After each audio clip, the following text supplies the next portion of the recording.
Good afternoon again, ladies and gentlemen. I'm the next speaker. I don't know who was introducing, but Dr. Goldman mentioned this morning that I'm a neurosurgeon at the University of Pittsburgh, and I've worked in sports medicine with the Pittsburgh Steelers for the last 20 years. And I'm speaking today on human longevity, a new paradigm. And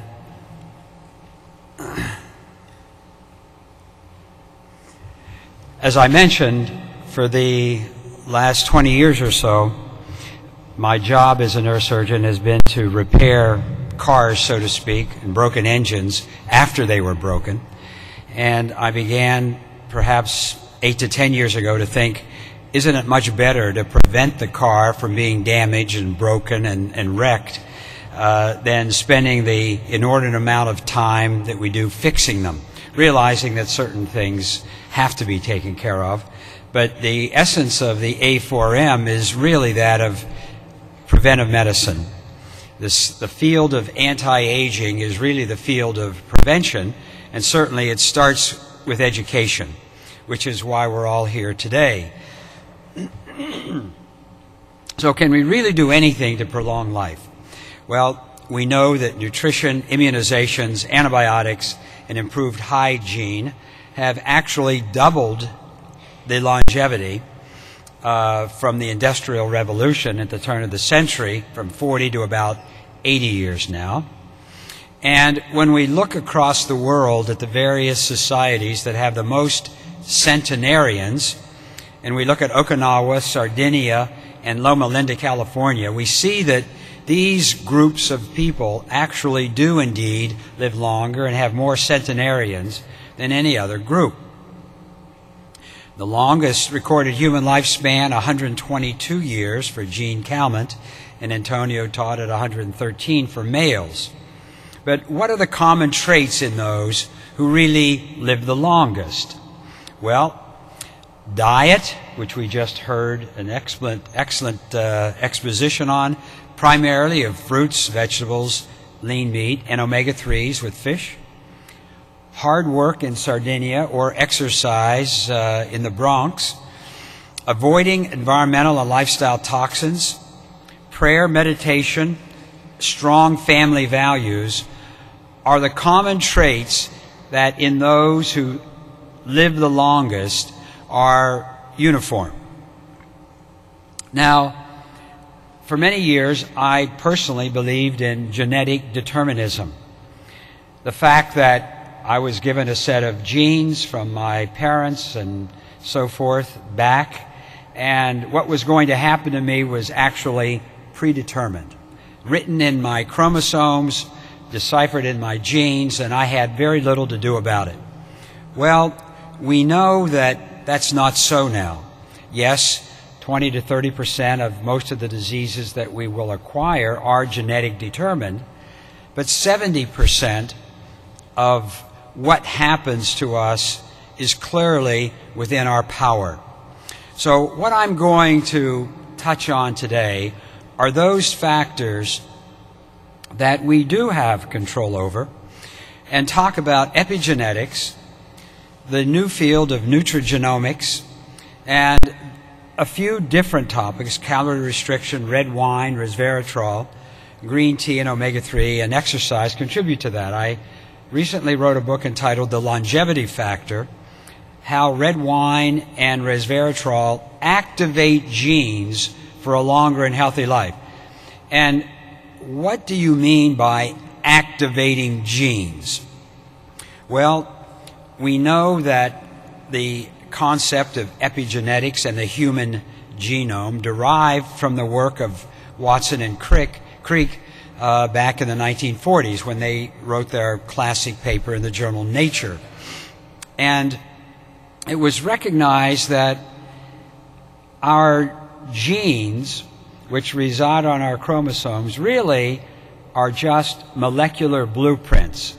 They do very little until they're acted upon by environmental factors and our choices.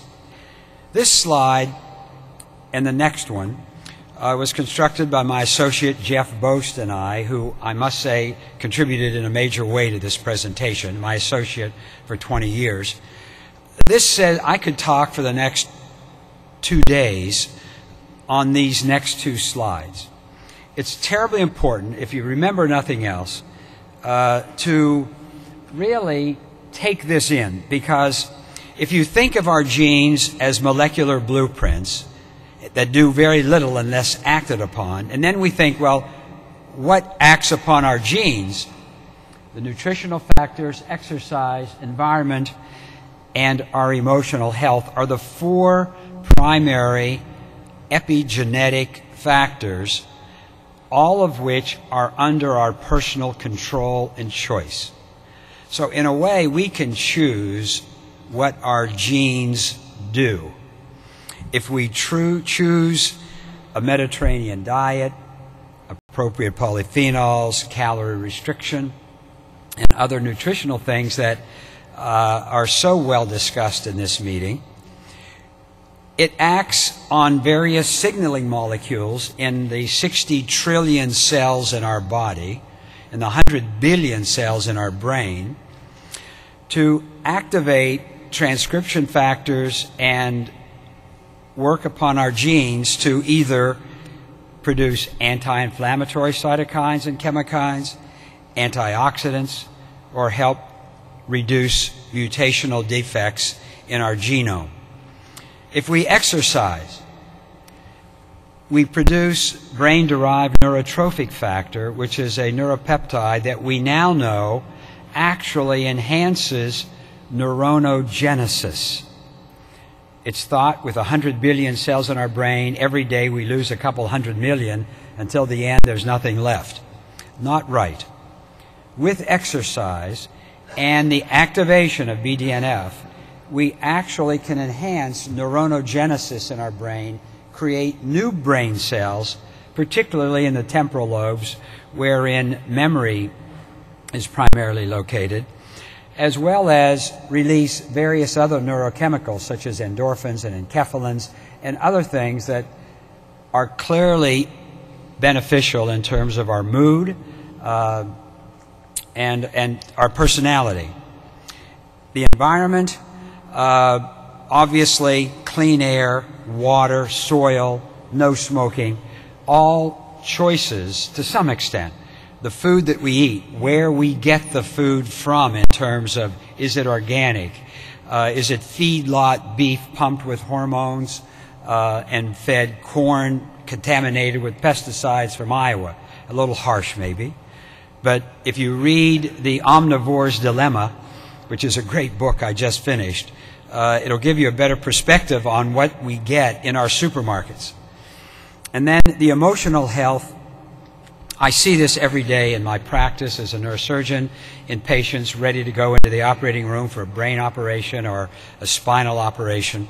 The fear, the terror, the anxiety that patients have before that, and what a difference it makes when there's a strong family support group, when there's a pastor or a rabbi or a minister there, or when a brief prayer is said, touching, holding hands before going into the operating theater. The level of anxiety, the stress, and we heard a great talk on stress this morning that was really phenomenal, and what happens at the cortisol level, and the true bidirectional effects of the mind-body connection. If our body is healthy, our minds become healthy, and the corollary, if our minds are not healthy, filled with anxiety, stress, apprehension, and fear, there's clearly, as this group knows more than most, an incredible biochemical and molecular basis for causing stress and negative things in our body.